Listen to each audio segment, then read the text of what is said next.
Ito din talaga yung isang satisfying na ginagawa naming mga nanay at tara samahan nyo ako mag-organize sa mga pinamili naming biscuit nung nakaraan pa. Gustong gusto ko talagang i-vlog itong mga Mario mag-organize kaya lang itong mga pinamili namin ay bawas-bawas na talaga. Yung mga ibang biscuit nga ay nakabukas na kasi nga ilang araw na din talaga nakatenga yan sa loob ng bahay. Yung Kuya Buchi nga namin ay gusto na nga din talagang pakailaman at siya na lang din yung mag-organize at maglagay sa mga lalagyan. Kung mapapasin nyo nga din mga Mare, itong mga pinamili namin, yung iba bawas na at yung iba naman ay nakabukas na. Alam nyo din ba, minsan pinapasadya ko na lang talagang ipaplastic itong mga pinamili namin sa mga supermarket. Kasi nga yung purpose ko dito ay magagamit pa namin. Minsan pinaglalagyan ko ng mga basura namin or yung mga ibang gamit na pwedeng ilagay. Kaya ayan, after namin mamili, talagang tinatago ko itong mga plastic na pinaglagyan namin. At ito na nga mga Mare, mag-organize na ako ng mga biscuit na pinabili namin at para na kami magtitinda sa sobrang dami. Bale, ito talaga yung lalagyan namin ng mga biscuit. Kung mapapansin nyo ay konti na lang talaga yung laman kaya ayan, namili na kami. Itong organizer pala namin na storage box ay close na close para nga hindi makapasok yung mga biboy. So, yung ginagawa ko nga din pala dito mga Mare, hindi ko lahat nilalagay sa storage box. Natanggal ako dito ng mga ilang piraso kasi ito din yung ilalagay ko sa ref namin. Bukod nga din kasi dito sa mga storage box na to ay meron nga din pala kaming lalagyan na biscuit sa ref. At dito na lang din talaga kumukuha yung mga bata kapag nagbabaon sila or gusto nila magmerienda. Kaya ganyan talaga yung ginagawa ko mga Mare, ilang piraso lang din yung nilalagay ko sa storage box at naglalagay din ako dito. Habang nag-organize nga din pala ako ng mga biscuit namin dito, hindi ko din talaga napansin na sobrang dami nga din pala namin pinamili. At ayan nga din pala, binawasan ko na nga din yung nasa storage box at nilagay ko na nga din dito. Ito na nga din mga Mare, lahat ng mga biscuit namin, kaya pala umabot ng 2,500 imbes na 1,000 pesos lang yung budget. At dahil hindi na nga din pala kakasya yung mga ibang biscuit namin, gumamit nga din pala ako dito ng storage box na may butas. Tapos tinakpan ko na lang din ng wallpaper para nga secure pa rin sila. At ito mga dilata pala namin mga Mare, bet ko lang din ayusin, hindi ko naman pinamili ngayon yan. Ito na nga mga Mare, lahat ng mga pinamili namin na worth 2,500 pesos, napakamahal na talaga ng mga bilihin ngayon. Kaya minsan, ayoko na lang din talagang mamili kasi feeling ko namamahalan pa ako lalo. Ewan ko na lang talaga mga Mare, hindi ako sure kung ilang linggo magtatanggal itong stocks namin mga biscuit.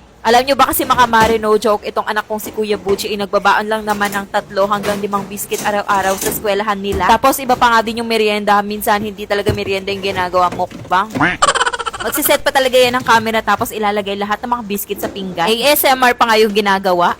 Ilang days na nga din palang walang laman itong tissue namin kaya eto naglagay na din ako. Alam nyo din ba mga Mare, nag-organize ako dito ng gabi kasi para walang istorbo pero napakainit pa rin. As in, pawis na pawis talaga ako habang nag-organize. Anyway, mabilis naman din pala ako natapos kasi nga walang nanggugulo. Paano ba mga Mare, hanggang dito na lang muna, bukas ulit.